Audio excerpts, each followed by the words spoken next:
안녕하세요. 테크세미나 핵심을 알려주는 세미나 고성 PD입니다. 이번 세미나에서는 왜 개발자들이 NoSQL인 몽고DB를 좋아하는지 그 이유들을 쉬우면서도 근거를 가지고 몽고DB의 조건호 상무와 함께 알아보겠습니다.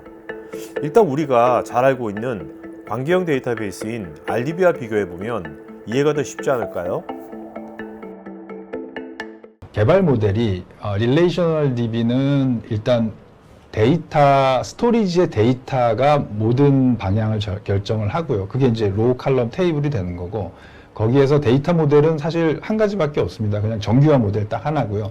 그 다음에 거기를 바탕으로 어플리케이션이 거기에 종속돼서 오히려 어플리케이션의 액세스 패턴과 관계없이 맞춰야 되는 거죠. 네네. 반면에 이제 노시퀄은 주로 어플리케이션의 자신의 그 데이터 처리 핸들링 방식을 결정을 하고 나면 거기에 맞춰서 데이터 모델링을 하고 그리고 스토리지의 형태를 결정하게 되겠죠. 그 중에서 몽고DB는 모든 현대 어플리케이션이 공통적으로 사용하는 거의 표준에 가까운 제이슨을 다큐멘트 모델로 쓰기 때문에 실제로 어플리케이션의 오브젝트하고 스토리지의 데이터가 1대1로 일치하게 된다는 장점이 있습니다. 그래서 몽고DB를 제이슨 다큐멘트 DB라고 하는 거죠? 예, 맞습니다. 그래서 다른 노시퀄에 비해서 오히려 더 이제 어플리케이션 친화적이라고 할 수가 있고요. 그런 스키마가 없는 관계에서 RDB 같이 이게 엄격한 스키마를 따르게 되면 이런 로우나 칼럼, 필드의 타입만 변하거나 일단 타입도 다 일치를 해야 되고요. 그 다음에 컬럼이나 로우의 그 규정이 바뀌게 되면 스키마가 바뀌고 그렇게 되면은 기존 데이터하고는 호환이 안 되고 그러려면은 새로운 스키마를 정의하게 되면 데이터 모델을 또 다시 정규화를 해야 되고요. 거기에 맞춰서 또 어플리케이션을 업그레이드를 해야지 이 계속 데이터와 어플리케이션의 호환성이 유지가 됩니다. 그에 반해서 이제 몽고DB 같은 경우는 어플리케이션이 정하는 스키마를 그냥 데이터 스토리지에 저장을 하면 되기 때문에 그냥 자유롭게 스키마를 계속 업그레이드를 할 수가 있고요. 네. 그것을 기존 버전, 데이터 버전과 향후 버전을 동시에 혼용해서 사용할 수도 있는 제이슨 다큐멘트라는 게 이제 기본적으로 폴리몰피즘 성능이 있기 때문에 특성이 있기 때문에 그런 식으로 아주 자유롭게 심리스하게 데이터 모델을 변경하면서 어플리케이션을 개발을 할 수가 있죠. 요즘 같은 이제 특히 애자일한 비즈니스일 때는 되게 궁합이 잘 맞는 거네요. 예. 좀 전 영상에서 몽고DB가 스키마 변경이 자유롭다고 강조하였는데 도대체 이것이 개발자에게 어떤 이점을 주는 것일까요? 스키마를 변경하는 거에 대해서 굉장히 큰 부담을 느끼거든요. 특히 이제 뭐 릴리스 일정이 촉박하다든가 그럴 경우에 개발자들이 단순히 어플리케이션만 변경하고 스키마만 변경하면 되는 게 아니라 데브옵스의 이제 QA 프로세스까지 모두 영향을 주기 때문에 굉장히 큰 부담을 느낍니다. 그리고 스키마를 변경하는 과정에서 데이터를 손실하는 과정도 생겨요. 데이터 클렌징을 해야 되기 때문에 이전 버전하고 안 맞으니까 새 버전으로 다 데이터 자체도 업그레이드가 돼야 되거든요. 그래야 데이터베이스하고 어플리케이션을 지속적으로 활용을 하니까 그런 부담이 있으니까 보통 선택하는 방법은 어플리케이션에서 워커라운드를 선택을 합니다. 스키마를 변경하지 않고 어플리케이션에서 이제 핫픽스 같은 걸 선택을 하죠. 그러면 스키마는 계속 이전 버전으로 나오면서 어플리케이션 코드는 계속 패치들로 이제 패치워크이 되면서 네. 기술 부채가 점점 늘어나게 되죠. 그게 이제 보통 개발자들이 말하는 기술 부채고요. 점점 누더기가 되는 거죠? 네, 맞습니다. 코드가. 그래서 보통은 이제 그렇게 되면 어떤 식으로 흐르게 되냐면은 시간이 오래 흐르고 나면 이 프로젝트는 더 이상은 안 되겠다. 새 프로젝트를 시작을 하죠. 깔끔하게 기분 좋은 상태에서 아주 클린 스테이트로 시작을 하는데 결국 시간이 흐르면 그게 또 반복이 되는 겁니다. 네, 그래서 네. 굉장히 기술 부채에 취약하고요. 그렇게 되다 보니까 스키마를 함부로 변경을 못하니까 이제 혁신을 하기가 굉장히 어려워지죠.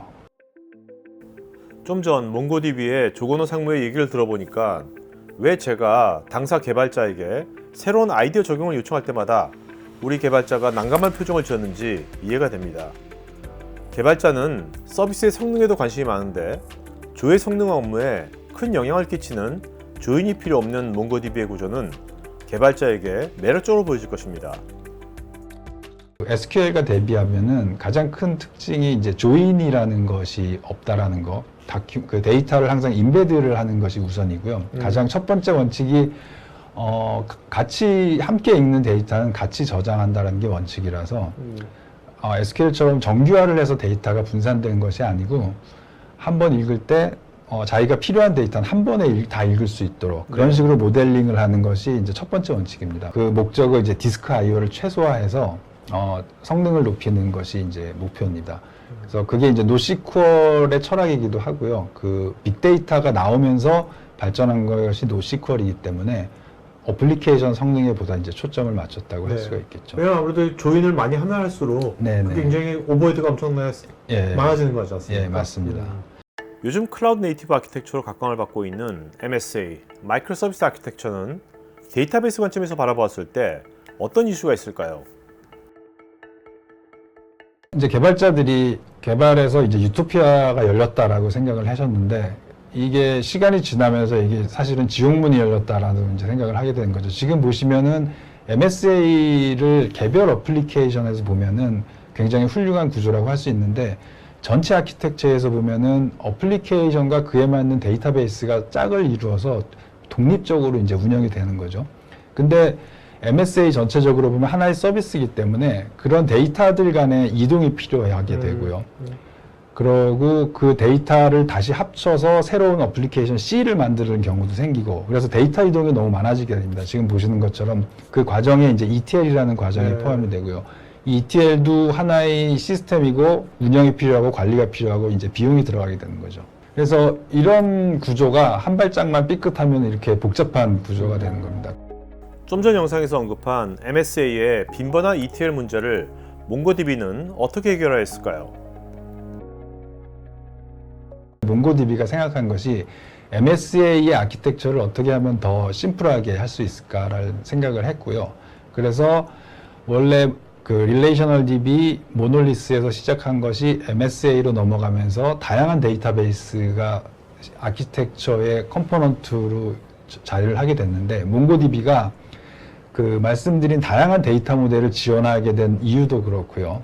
그 다음에 조인이나 릴레이셔널 조인이나 그 다음에 애시드 트랜잭션을 지원하게 된 배경도 이런 MSA 아키텍처를 간소화하기 위한 정렬된 방향이라고 보시면 좋을 것 같습니다. 그러면 이게 MSA 각 이제 컴포넌트별로 DB가 광경 DB 아니면 뭐 키밸류 DB 뭐 다양한 뭐 다큐멘터리 다양한 게 있는데 그런 것들이 개별 벤더의 것들을 다양하게 쓰는 것이 아니라 네네. 지금 다 몽고DB로 다 쓴다는 거죠? 네, 맞습니다. 그렇게 되면 아까 ETL이 예. 다 다양한 다른 DB들이니까 ETL이 다 필요했는데 네네. 이렇게 몽고DB 다 쓰게 되면 ETL이 안 필요한 예. 겁니까? 그래서 대부분의 ETL을 제거하고 몽고DB라는 플랫폼으로 이제 하나로 만들어서 MSA의 아키텍처를 지원을 하자라는 게 이제 모토고요.